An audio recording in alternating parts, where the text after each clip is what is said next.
2017년 4월 3일 오후 3시입니다. 오늘은 특별한 손님을 모셨습니다. 우종창 기자입니다. 요새 이 최순실 사건, 박근혜 탄핵 재판 수사 구속 이 일련의 사건에서 아마 우리나라 기자 중에서 가장 깊게 들어간 사람이 아닌가 이렇게 생각됩니다. 가장 깊다는 것은 이 문제의 진실, 본질을 파악하기 위해서 재판장에도 나오고 수사 기록을 밤새워서 검토하고 무엇보다도 그것을 정리를 해서 진상을 정확하게 알려주기 위해서 열심히 지금 글을 쓰고 있는 기자입니다. 그런 점에서 앞으로 이게 1시간 남짓될 것 같은데 이 이야기는 상당히 흥미진진한 이야기가 될 것으로 기대합니다. 감사합니다. 여기까지. 예, 맞습니다. 예. 우선 제가 우종창 기자를 간단하게 소개를 하겠습니다. 조선일보 사회부 기자, 주간조선 기자, 월간조선 기자를 거쳤습니다. 제가 월간조선 편집장 할 때 같이 오랫동안 있었습니다. 이 별명이 와장창입니다. 와장창하는 특종 기사를 많이 쓴다는 그런 의미입니다. 12.12 사건이 녹음되었다 하는 유명한 특종을 한 기자입니다. 12.12 사건 그날의 긴박한 상황이 당시에 상무사령관이 너희 전화를 감청한 그 녹음 테이프가 나왔고 이 녹음 테이프는 아마 역사 흐름에 상당한 영향을 준 사건입니다. 또 김정남의 어머니 성혜림의 언니 성혜랑 일가가 서방세계로 탈출한 것도 특종을 했습니다. 그 다음에 노무현 의원 시절부터 송사가 좀 있었고 그리고 김대중 정부가 출범했을 때 그 이념적 성향을 이 정부의 이념적 성향을 문제 제기한 당시에 최장직 교수의 이념 문제를 가지고 한번 논쟁을 벌였는데 그 시초가 된 기사도 우리 우종창 기자가 월간조선에 썼고 그 당시 저는 편집장을 했습니다. 등등 사회적 파장이 큰 기사를 써서 와장창이라고 합니다만은 최근에 이 최순실 이른바 국정농단 그 말을 제가 안 쓰려고 합니다만은 최순실 사건을 취재하는 과정에서도 의미 있는 특종을 했습니다. 그 중에 가장 여러분들이 익히 알고 있는 것은 고영태 녹음 파일로 알려져 있는데 사실은 이게 김수현 녹음 파일입니다. 김수현 녹음 파일이 존재한다. 그 내용의 핵심이 이것이다 하는 보도를 그 재판을 최순실 재판을 방청했던 우종창 기자가 알려가지고 이렇게 이제는 아무도 무시할 수 없는 이제 고영태 일파를 수사하지 않을 수 없도록 하는 그런 단초를 제공을 했습니다. 그리고 어제는 조갑제닷컴에 아주 흥미로운 기사를 하나 썼는데 이것부터 좀 오늘 좀 길게 되는 이 대화의 문을 열까 생각합니다. TV조선에서 이런 단독 보도라고 하는데 요새는 옛날에 우리 특종이라고 그랬는데 이걸 일본말이라고 해서 그런지 단독 보도라고 해서 좀 이상합니다만은 자랑을 했습니다. 즉 박근혜 대통령이 서울구치소의 감방으로 들어가기 전에 소리 내어서 울었다. 그때가 새벽 한 6시쯤 되는데 그것을 재소자도 옆에서 들었다 하는 기사가 나갔습니다. 그것을 본 사람들의 마음이 어떻게 되는지 제가 짐작을 합니다만 다른 언론에서도 그걸 베껴 썼다고 합니다. 거기에 대해서 이 우종창 기자가 기자 근성을 발휘해가지고 이 교도관들한테 과연 그랬느냐고 물었다고 그럽니다. 그 어떻게 된 겁니까? 그 한번 취재한 이야기를 한번 해주시기 바랍니다. 예. 제가 그러니까 교도관들도 그리고 우리 국민의 한 사람입니다. 그리고 그분들도 다 퇴근하면 집에 있습니다. 그래서 제가 이제 개인적으로 알고 있는 분에게 직접 전화를 걸어가지고 자세히 여쭤봤고 오늘 보니까 일부 언론에서 이제 박근혜 전 대통령이 감방 앞에서 펑펑 울었다는 건 오보다 사실이 아니다는 기사가 그러니까 서울구치소 관계자도 바로 이야기를 했고 그건 사실 아니라는 기사가 다 나왔습니다. 그래서 그 자세한 그러니까 어느 곳에 지금 수용이 돼 있고 그리고 지금 어떤 상태인지 하는 부분은 그런 내부적으로도 보완을 요하는 부분에 대해서 그 그렇죠. 부분 제가 밝힐 수는 없습니다만은 그러나 그 보지도 않고 현장에도 없으면서 그런 그러니까 제일 우스운 부분이 아침에 잠에서 깨어난 다른 수용자들이 그 울음소리를 들었다 하는 부분을 보고 저는 진짜 놀래버렸거든요. 야, 이런 어떻게 핵에 망측한 기사를 쓸 수 있느냐. 그러니까 재소자는 들을 수 없는 자리에 없는 있다는 자리에 거죠. 있는데 말입니다. 예, 예. 그러니까 그 감방이 격리돼 있다는 격리돼 있죠. 예, 별도로 격리돼 있습니다. 예. 그건 전직 대통령에 대한 예우입니까? 아니, 그건 관행입니다. 아, 그는 관행이다. 예, 예. 과거 그러니까 전두환 노태우 대통령도 격리된 방이었고 그리고 권영애 전 안기부장, 안기부장. 그리고 신건 전 국정원장 같은 경우도 서울구치소에 계실 때 그리고 권영애 안기부장은 독거실이란 독실 서너 개를 다 쓰면서 다른 외부인의 출입 막아버렸고 신건 국정원장 같은 경우는 소위 3층 전체를 다 쓰면서 양쪽 출입을 막아버렸습니다. 다른 사람이 접근을 못하게끔.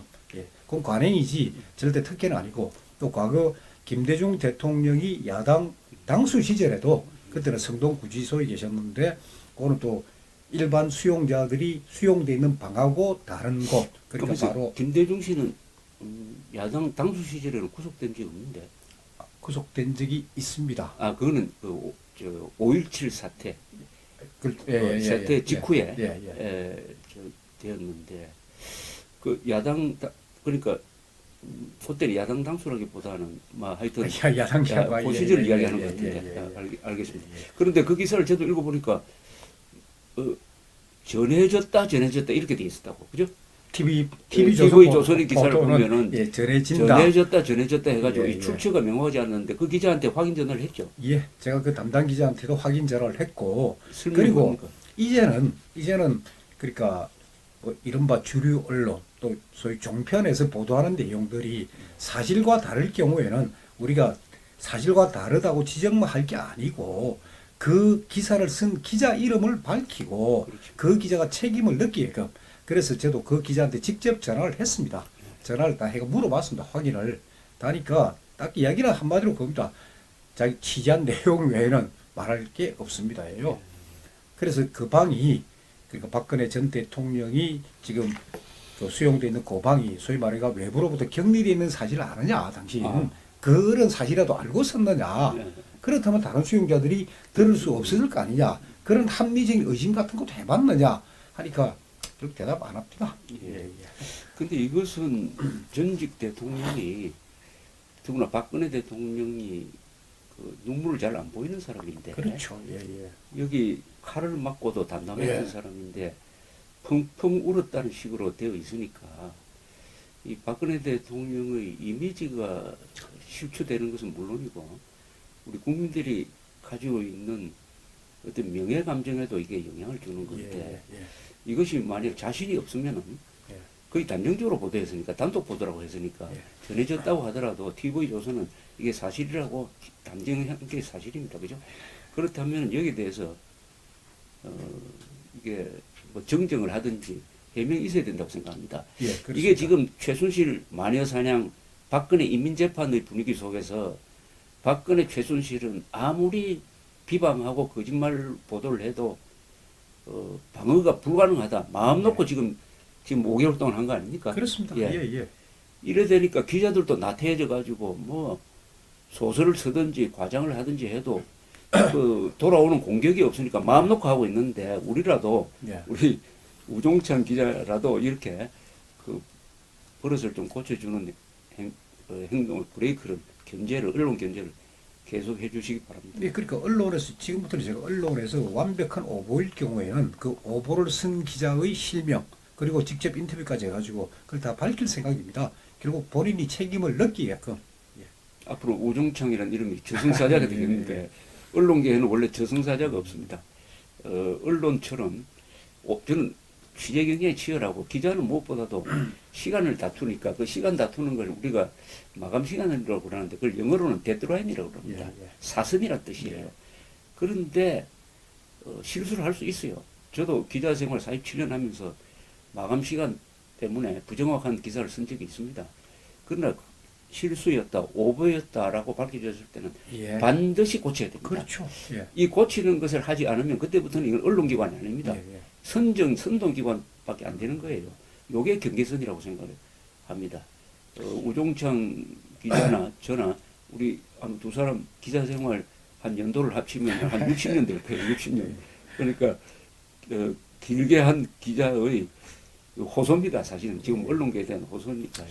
근데 오늘 그 언론 노조에서 발표한 제가 성명 비슷한 편지글을 봤는데 이번 사건을 그러니까 그동안에 최순실 국정농단이라고 하다가 이번 사건을 드디어 박근혜 국정농단 사건이라고 표현을 하자 그런 편지글을 언론 노조에서 각 조합원들한테 편지를 보낸 그걸 제가 그 기사를 봤습니다. 보면서 야 아직 확정도 안 되고 지금 재판도 겨우 1심이 진행 중인데 벌써 박근혜 국정농단 사건 이런 식으로 할 수 있을까? 국정농단 의혹이 아니고 의혹도 아닙니다. 국정농단으로 단정하지 않는 그렇죠. 그건 말도 아니죠. 예. 그건 무죄 추정 원칙에 위배되는 것이고 이런 예가 있습니다. 닉슨 대통령이 이런 발언을 한 적이 있어요. 미국에서 유명한 집단 살인 사건이 한 번 있었습니다. 샤론 테이트라는 그 예, 예, 여자 예, 배우를 죽인 원선이라는 사람을 재판 중인데도 범인이라고 한 번 한 적이 있었어요. 그 발언을 했다가 온 데서 들고 일어나가지고 왜 확정되지도 않았는데 나중에 확정됐습니다만 그래서 그걸 취소하고 사과했는데 예. 그것은 그 사람의 뭐 인권을 보호하는 차원이라기보다는 대원칙 우리 민주주의 국가 법치국가의 대원칙이 확정 판결되기 전에는 무죄로 봐야 된다 하는 이것이 허물어져 버리면은 그렇죠. 거기 어느 순간에 자기한테도 해당이 그렇죠. 된다니까. 자기한테도. 예. 불안해서 살 수가 없는 것입니다. 예. 언제 우리가 또 만이 사냥이 될지도 모르니까. 예. 뭐 그건 그렇고 그런데 그 어제 기사를 보니까 또 새로운 사실이 우리 우종찬 기자가 쓴 데 하나 있던데 이 박근혜 대통령 변호인들을 교체한다. 예. 박지만 씨가 교체한다는 이야기도 아니 그러니까 박지만 씨한테 전화를 해본 모이죠. 해봤죠. 제가 직접. 그것도 사실이 아닙니다. 왜냐? 자 이제 박근혜 대통령은 이제 구속됐습니다. 그러면 이제 박근혜 대통령의 변호인단을 이간질시키는 기사들이에요.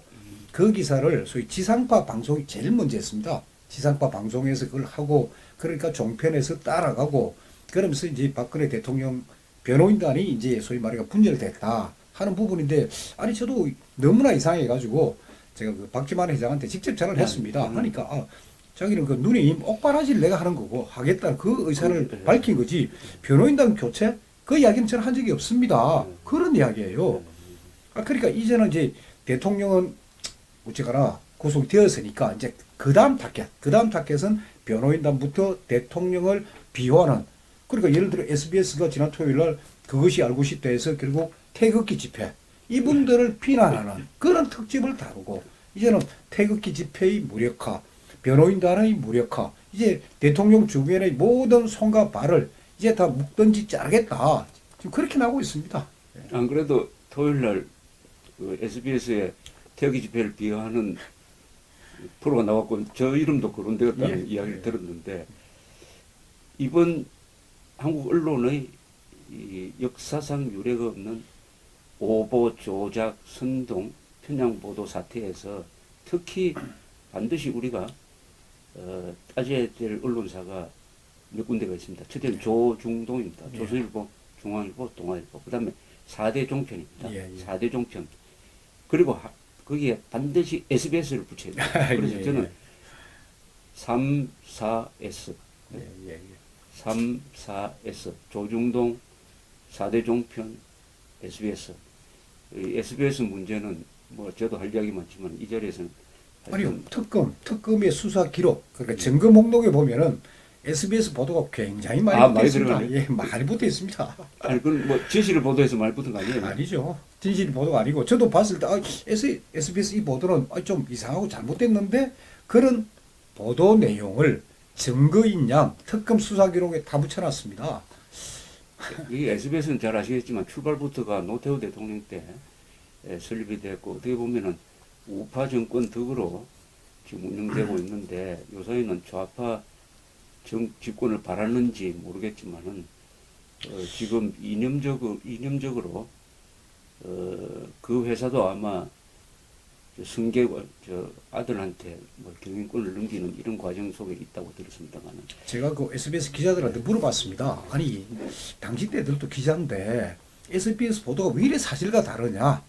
제가 여러 기자들한테 물어보니까 이구동성으로 하는 말 딱 그거다. 노조의 힘이 강했습니다예요. 노조. 지금 저 예. 요 약간 빗나간 것 같습니다만 요 정리하고 넘어가요. 예. 조중동 4대 종편 SBS의 공통점이 있습니다. 이게 족벌 경영 체제예요. 아, 예. 족벌이란 말은 좌파들이 주로 쓰는 용어인데 대를 이어가면서 경영권을 행사한다는 뜻인데 예. 족벌 경영은 자본주의 사회에서 법치국가에서 아무 문제 없어요. 다만 족벌 경영을 토대로 해가지고 마음대로 선동을 하면 안 됩니다. 선동을 아무리 해도 우리는 족벌 경영 체제니까 뭐 벌도 안 받고 이 월급제의 사용하고는 다르다 이런 걸로 하면 안 되죠. 그래서 족벌 선동 언론은 안 됩니다. 예. 족벌 선동 언론은 그건 자본주의 정신에 위배될 뿐만 아니라 저널리즘의 원칙에 위배된다는 것을 미리 말씀드리고 그다음에 다른 쪽으로 넘어가서 우리 우종찬 기자는 이번 사건 관련해서 여러 가지 의미 있고 특종성 기사를 쓸 뿐만 아니라 거기서 한 걸음 더 나가서 일종의 활동가 역할도 하고 있는데 그 중에 하나가 이 문제 많은 헌법재판소의 결정문을 사실적으로 분석을 해서 그 8명의 재판관들을 상대로 직권남용, 허위 공문서 작성 등으로 형사 고발을 했습니다. 그거 지금 어떻게 돼 있습니까? 형사 고발한 사건은 지금 서울지검 형사 1부에 부부장으로 있는 이영남 부부장에게 배당이 되었습니다. 그건 제가 통보를 받았습니다. 받았는데 이런 형사 고발 사건은 일단 고발인을 먼저 불러가지고 고발 경위부터 이런 조사를 하고 난 뒤에 피고발인을 부르게 돼 있는데 아직 저를 부르지 않고 있습니다. 그래서 제가 이번 주까지 대충 이제 소장하고 좀 마무리되고 난 뒤에 정식으로 검찰에다 저를 불러달라고 요청을 할 예정입니다. 그래서 형사고발은 형사고발 나름대로도 의미가 있지만 사실 더 의미가 있는 게 민사소송입니다. 그렇죠. 예. 왜 민사소송이냐?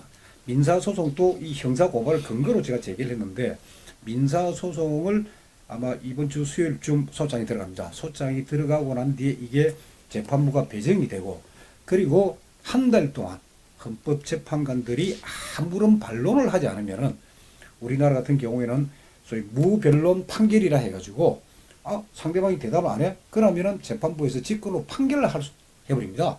그러면은 원고의 주장을 거의 상당 부분 인용을 하게 되죠. 그래 되면 이제 헌법재판관들이 결국 직무유기, 직권남용, 허위 공문서 작성 등으로 따른 정신적 손해배상 저한테 그러면 그 금액에 따라서 해줘야 되고 저는 그 판결이 소위 재심 사유가 됩니다.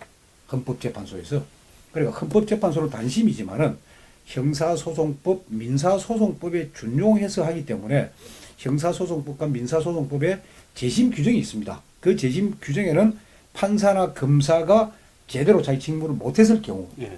그리고 증거 서류가 위조나 변조가 되었을 경우가 경우들이 나옵니다. 그래서 그런 판결이 나오면 그걸 근거로 해가 제가 재심을 그거는 제가 하는 게 아니고 이제 대통령께서 재심을 청구할 수 있는 그런 근거가 되는 겁니다. 그래서 비록 뭐뭐 뭐 술구치도 계시지만 일단 재심 문제라도 해가지고 제대로 명예회복이라도 되었으면 그게 결국은 결정문을 바로 잡는 길입니다. 대통령의 재심 떠나가지고 역사적인 헌법재판소의 파면 결정문 그 팩트 잘못된 부분을 바로 잡는 그런 소송이 될 겁니다. 이 헌법재판소 재판관 8명에 대한 직권남용동 혐의 고발장은 우리 조갑제닷컴에서 이렇게 팜플렛을 한번 만들어서 나눠줘 본 적이 있는데 여기에 적힌 내용이 아주 핵심적인 사안을 이 헌법재판소 결정문에서 오인을 했다든지 왜곡을 했다든지 아니면은 증거 채택을 완전히 잘못했다든지 하는 것을 딱 모아서 형사 고발을 했습니다. 그런데 조합대닷컴은 별도로 여기에 대해서 답변을 해달라고 헌법재판소에 해명을 요청을 했더니 지금까지 답이 없습니다. 예. 보통 이런 공적인 일입니다. 이 공적인 일이고 이건 어마어마한 공적인 일이죠. 헌법 다음으로 중요한 것이 우리나라 헌정질서에서 이 결정문입니다. 대통령 파면 결정문. 더구나 주권자, 1,500만 명 이상의 표를 모아서 뽑아준 국군 통수권자를 겸한 국가원수를 겸한 이 행정부의 수장을 8명이 파면한 이 문서에 이런 중대한 문제점이 발견되었다 하는 것은 질문을 하면 답을 해야 돼요. 근데 왜 답을 안 하는지 네. 보통 정치권에서 이런 말이 있습니다. 반박되지 않는 거짓말은 사실로 통한다.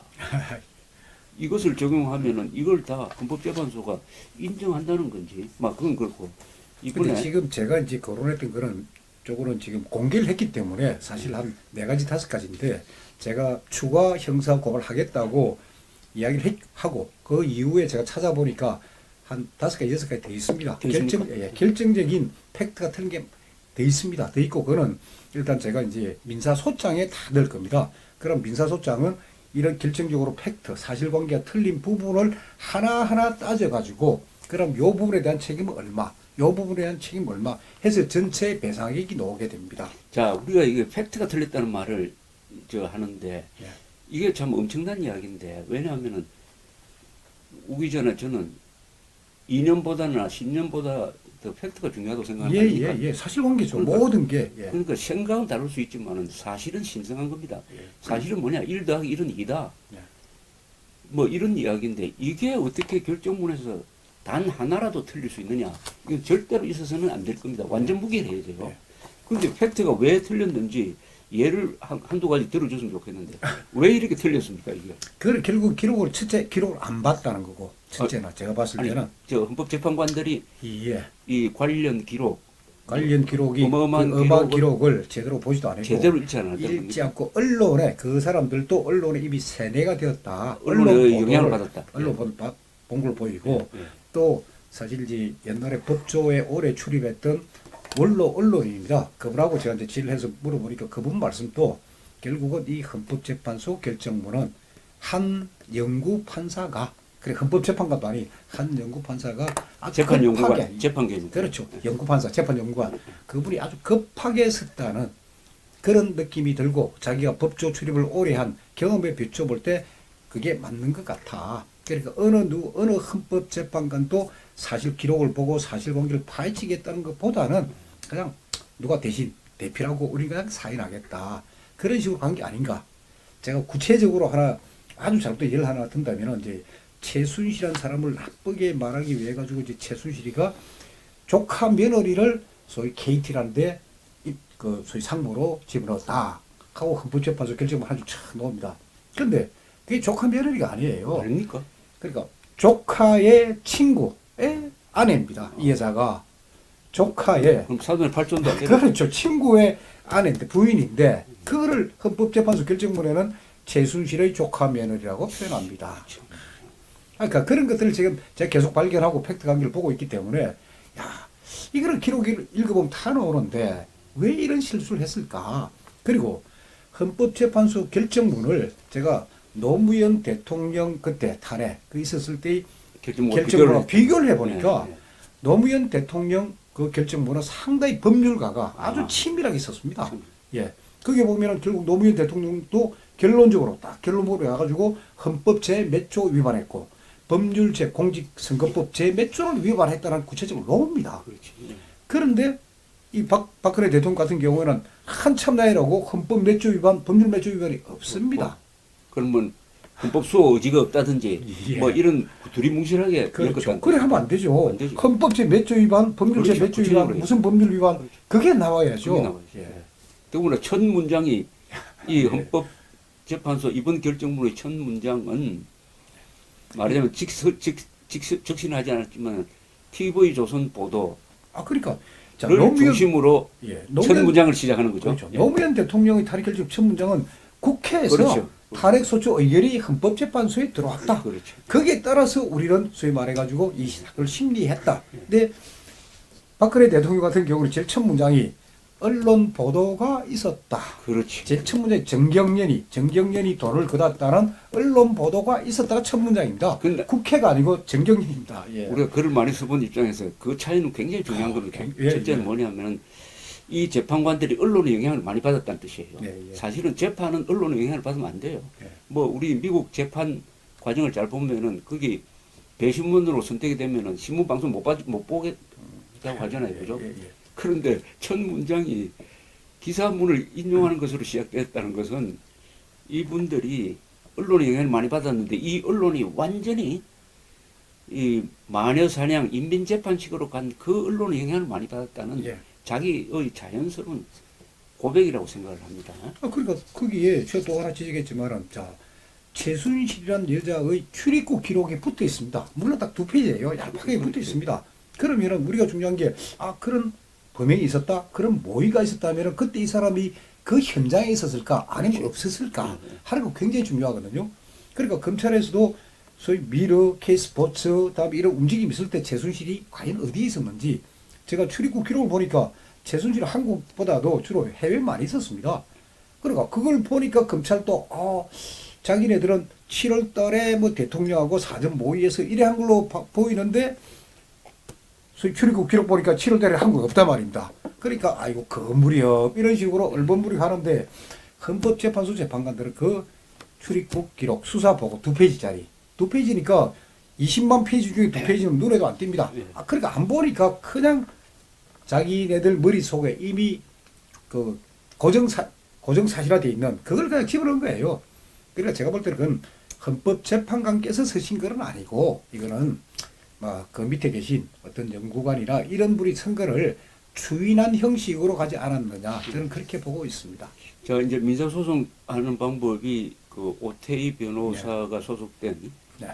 그 법무법인에서 이제 청구액을 1인당 30만 원으로 하고 그 법률 비용을 10만 원으로 해가지고 집단 소송을 하는 식으로 추진하고 있고 제가 듣기로는 지난 주말 현재 한 350명이 신청을 했으니까 오늘이 마감이라고 그러니까 아마 한 500명 되지 않을까 그렇게 생각이 듭니다. 오늘 10시 반, 10시 반 기준으로 475명입니다. 뭐 대충 비슷하네. 예, 475명. 그럼 500명 채울 것 같은데. 아니요. 그러나 이 숫자는 적은 숫자가 아닙니다. 예. 이런 문제에 대해서 이 집단소송 굉장히 의미가 있고 문제는 이 집단소송이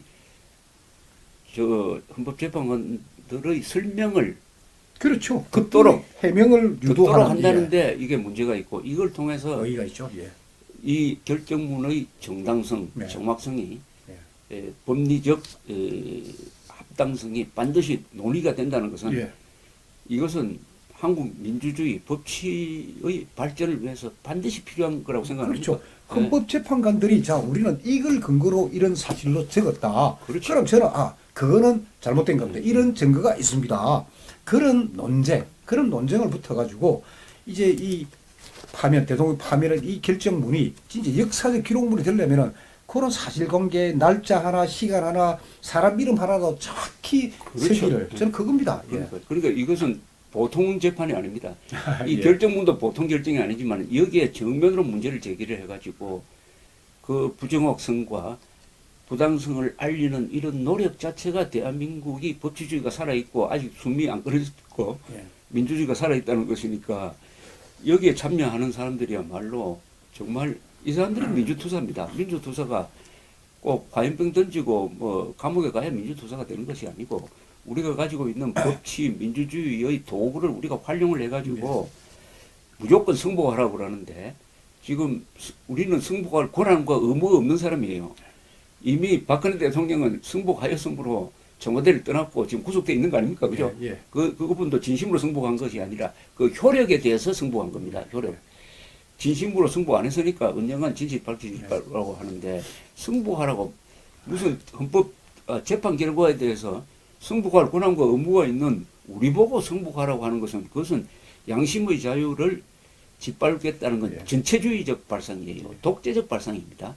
그런 이야기를 한국의 언론과 소위 원로라는 사람들 또는 글을 쓴다는 사람들이 와서 이야기를 하고 있으니까 이게 한국이 지금 전체주의적으로 가고 있다는 하나의 증거인 것 같아요. 우리나라는 그동안에 판사나 검사의 결정, 판결문 같으면은 아무도 그건 잘못됐다는 그런 걸 제기를 못했습니다. 유일하게 새로운 증거 나왔을 때 이제 재심 청구 정도로 하지 검사의 결정이나 판사의 그 판결에 대해 가지고 왜 변호사들이 그걸 문제 제기를 하고 법률적으로 붙어야 되는데 변호사들이 자기 밥줄하고 관련됩니다. 그러니까 그걸 안 하는 거예요. 그거를 특히 판사를 변호사들은 두려워하니까.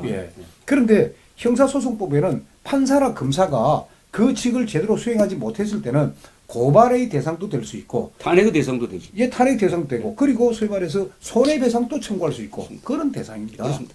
예.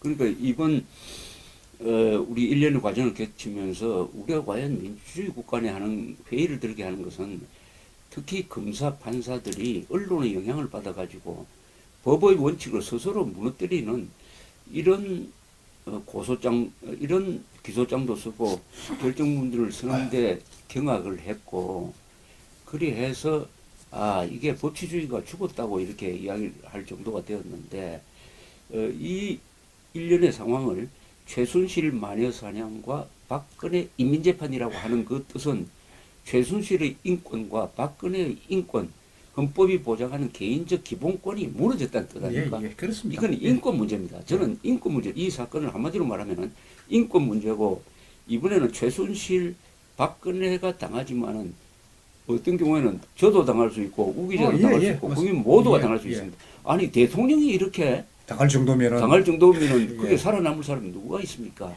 그래서 그리고 이거는 제가 이 최순실 기록 검찰에서 12번에 걸쳐 가지고 쭉 조사를 받았습니다. 검사도 여러 명입니다. 그중 여자 검사도 직접 조사를 하고 있는데 그 기록을 보면서 저는 거짓말을 하면 말이 자꾸 바뀝니다. 말이 바뀌고 상황이 자꾸 바뀝니다.